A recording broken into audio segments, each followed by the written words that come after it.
pasti akan naik. Kebalikannya, apabila total aktiva turun, maka jumlah dari kewajiban dan modal ikut turun juga. Kita lihat di sini, seperti yang sudah dijelaskan bahwa transaksi-transaksi tersebut mengurangi kas. Kita lihat di sini angka 8.450.000. Dari mana 8.450.000? Itu adalah jumlah dari semua transaksi-transaksi yang ada. Dari transaksi pembayaran gaji hingga transaksi lain-lain. 2.250.000 ditambah 1.700.000 ditambah 3 juta ditambah 1.500.000, kita mendapatkan hasil 8.450.000 rupiah. Oleh karena itu 8.450.000 rupiah tadi mengurangi kas. Jumlah kasnya berapa? 149 juta dikurang 8.450.000. Kita mendapatkan hasil 140.550.000 rupiah. Untuk di sisi aktiva, akun kas dan akun-akun setara aktiva dijumlahkan dan mendapatkan hasil 254.550.000. Itu untuk aktiva ya. Untuk kewajiban dan modalnya, kita harus membuat jumlah dari kewajiban dan modal itu sama seperti jumlah aktivanya. Seperti yang dijelaskan, transaksi tersebut mengurangi modal. Kenapa modal? Kenapa nggak hutang? Karena transaksi-transaksi tersebut tidak dinyatakan sebagai hutang. Jadi kita cuma punya pilihan dua, hutang dan modal. Maka yang dikurangkan ialah modal. Kita kurangkan 8.450.000, dapat hasilnya setara bagian aktiva dan bagian kewajiban dan modalnya, yaitu 254.550.000 rupiah.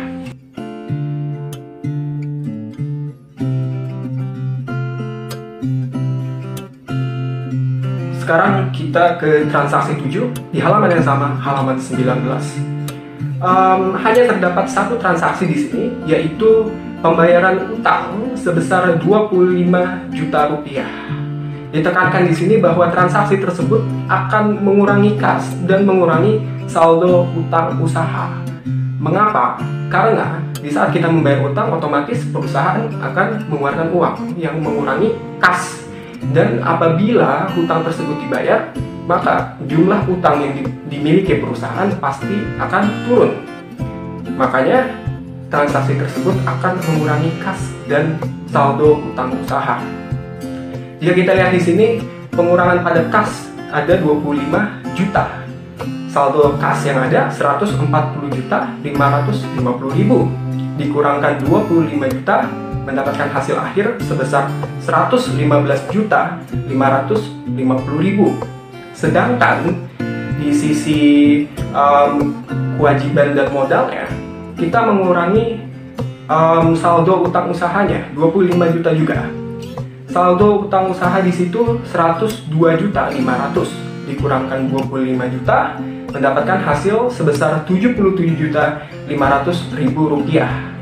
Bila kita jumlahkan untuk masing-masing di aktiva dan di sisi sebelah kanan ya, kewajiban dan modal, maka kita akan mendapatkan hasil yang sama, yaitu 229.550.000 rupiah.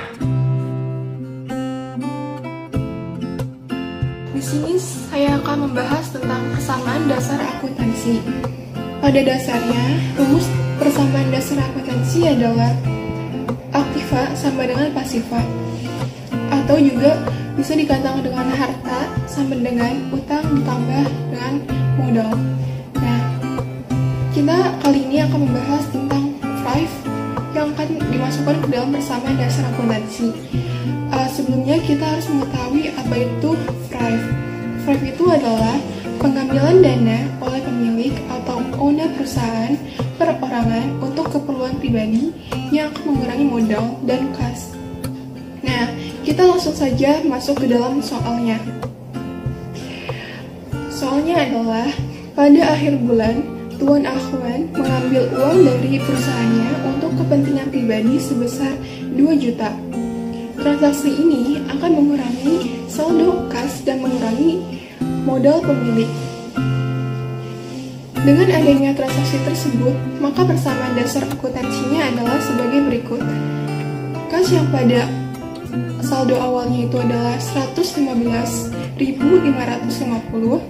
Dengan adanya Thrive, maka sebesar 2 juta, maka akan berkurang menjadi 113.550. Nah, sedangkan piutang usaha, perskot sewa, peralatan, kendaraan, itu tidak berpengaruh apa-apa. Dengan demikian juga utang usaha tidak berpengaruh apa-apa. Modal pemilik pun yang tadinya 127.050,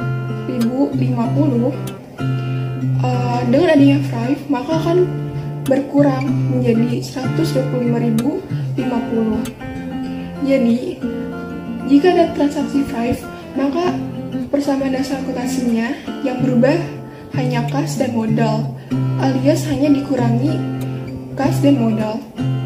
Sekian dari penjelasan saya. Terima kasih.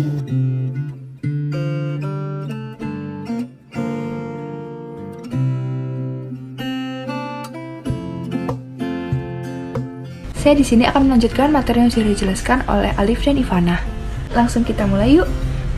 Jadi, berbagai hal yang perlu diperhatikan dengan ada transaksi yang terjadi dalam suatu perusahaan, yaitu pertama, transaksi-transaksi yang terjadi dapat mengakibatkan penambahan atau pengurangan atas satu unsur atau lebih pada persamaan akuntansi. Yang kedua, sisi aktiva atau harta dan sisi modal pemilik harus seimbang atau balance. Ketiga, modal pemilik akan naik dengan adanya investasi atau adanya pendapatan yang diperoleh perusahaan dari pemilik, akan berkurang dengan adanya penarikan atau pengambilan uang dari pemilik, juga karena timbulnya beban yang dibayar oleh perusahaan. Terus yang selanjutnya aku bakal jelasin tentang laporan keuangan perusahaan.